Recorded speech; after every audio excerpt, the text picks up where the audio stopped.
तो Shri Yudhishthir Badhai senior section engineer Sambalpur Shri Gopal ji Jha, goods train manager Titlagarh Shri Munna Kumar, senior goods train manager Sambalpur city Shri Rishikant Mahato, senior goods train manager Sambalpur city Shri DK Singh, station superintendent Mahasamund Shri Jitendra Kumar, senior technician signal Sambalpur city एवं Shri Sujit Kumar, senior section engineer tele Sambalpur city को निरापत्ता प्रति सतर्कता एवं सुरक्षित train चलाचल प्रति कर्तव्य निष्ठा एवं निरापत्ता नियम उपरे भल भाव अवगत पाई पुरस्कृत करा जायछि। सेमानकर कर्तव्य प्रति निष्ठा और समर्पण मान्यता स्वरूप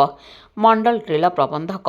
संबलपुर श्री सुभाष चंद्र चौधरी सेमानଙ୍କୁ प्रमाणपत्र एवं नगद पुरस्कार प्रदान कर सम्मानित करिसेंति। एही अवसर में अतिरिक्त मंडल रेल